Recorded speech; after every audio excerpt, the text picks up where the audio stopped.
Grateful to be part of this wonderful film dahil kaya nung sinabi ko kanina, isang malaking mensahe na pinag-connect kasi hindi lang siya nag-iisa siyang Christmas movie, but hindi lang nag-iisa yung mensahe na gusto mong parating sa atin, lalo na tayo mga Pilipino na alam natin na mga pamilya.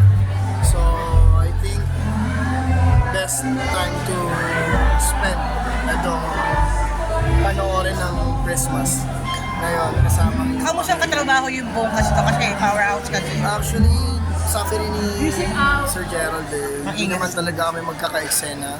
Pero since meron kaming chance ngayon lang kami nagkita-kita talaga and different perspectives perspective kasi siya.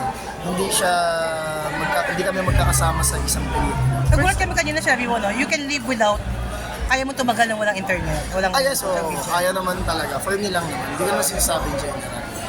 Kasi ako yung tipo ng tao na pag walang internet, marami naman akong pwedeng pagtuunan ng pansin, maraming paraan na pwedeng gawin to connect with your loved ones, Right. sulat, or napakaraming dahilan. Hindi ka ba nahihirapan na sumabay pa doon sa pag-shoot mo sa TV series? Medyo nahirapan ako kasi iba yung iba yung storya and iba yung character ko. Medyo nagkakatalo lang siguro dito pag papunta na sa set. Kung paano mo ipe-prepare yung sarili mo, kung paano ka kukonekta doon sa reality at mensahe ng character mo. First time mo gumawa ng ganito, parang Love Actually to eh. No? Yes, parang ang daming marami ensemble talaga. acting. Actually, hindi. Nagawa ko naman na siya sa Everyone Knows Everyone. Ay, okay. Ensemble din siya. And dito sa Reconnect kasi ensemble cast naman din siya, but at the same time, hindi lang kami magkakasama sa isang eksena. So, ang laki ng difference. Games kasi may nabasa lang ako, very open, nag-suffer ka bipolar disorder, no? How do you handle that? Pwede na pag-usapan? Matagal naman na po yun.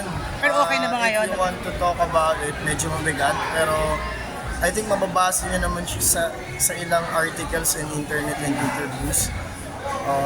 Yes, may na-manage ko naman siya. Mas okay na ako ngayon and mas marami na akong mekanismo na natutuhan para may apply sa sarili ko. Paano ako makaalis sa situation. Maraming salamat sa iyo. Thank you.